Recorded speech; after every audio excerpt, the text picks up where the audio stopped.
sort of casting. It looks like the judge is not going to give a new trial, doesn't it? We'll wait and see how it all plays out. I imagine the hearing will take all day, and we'll see how he rules. Yeah, but his body language is looking like he's not into it. I've been doing this long enough. I know not to read too much into body language. I know the judge is going to give both sides a fair shake and Really? decide on the merits. But don't you find it interesting that Sean Hawley is connected to Rock Nation? I don't know anything about that. Well, you can Google it. She's producing Reasonable Doubt. But I mean, the thing is, are we into justice or not? Because is this about you guys just winning, or do you guys really care about what happens to a person looking at 22 years? Of course we care about that. This whole process is about justice, it's about the truth, it's about getting it right. But the jury heard the evidence and they reached their verdict. They're now raising various issues that we're going to litigate, and that's what we're in the process of doing. But we'll see how the process plays out. We believe both sides get an opportunity to be heard, and it'll be up to Judge Hereford to make a decision. But I think that also just watching it as an observer, I wouldn't want to go to a court because it becomes X's and O's.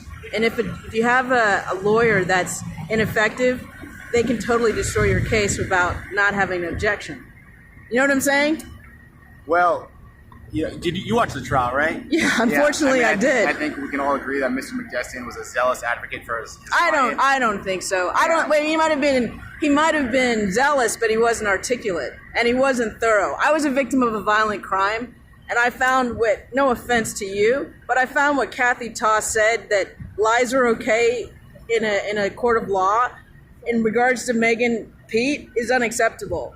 The truth is always important. A victim, no matter how big they are, should tell the truth at all times. My problem with the case is Megan's story changes so many times, and it's acceptable to lie. I wasn't raised that way. But I mean, I understand that people have to win cases. It's not about winning cases. It's about doing justice and making sure that you present the truth of what happened. Well, was his DNA on the gun or not? Well, both experts said it was inconclusive. Yeah, but this is the other thing. You guys made the assumption it was his gun. And how do you know it was his gun? You don't. And you don't have the gun, and you don't have the bullets, and you don't have the fragments. And these are all things that were argued to the jury, so...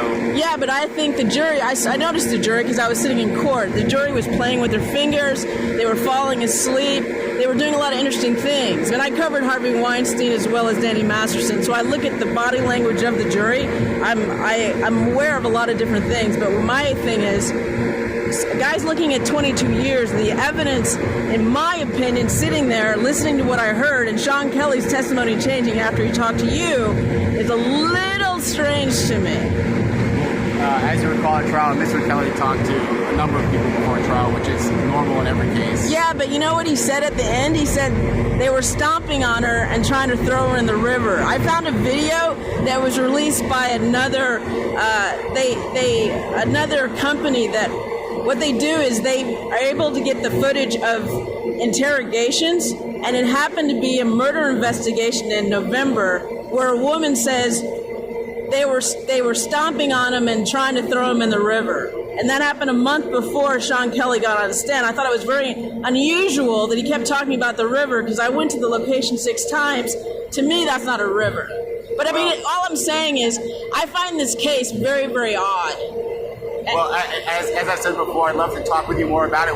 If we get to sentencing, I will obviously be... Sentencing, that's all you care about. That's all you care about is sentencing. Now, just because there's still pending litigation, I'm restricted. I got you, but I'm just saying, as an observer, as a victim of a violent crime, and by the way, I went up against Suge Knight and Cat Williams, by the way, and it's hilarious because David Cantor represented Suge Knight and Sean Hawley represented Cat Williams, and I know how clever she is. She also used to do Lindsay Lohan. But my whole point is, I would never want to be accused of a crime based on what I heard in there. Because it can be, some things can be shown, and some things may not be. Well, we appreciate that you're following it so closely. And oh, you should be a politician. Are you going to go for mayor of Los Angeles? So. Yeah, right. Thank you, though. I appreciate you.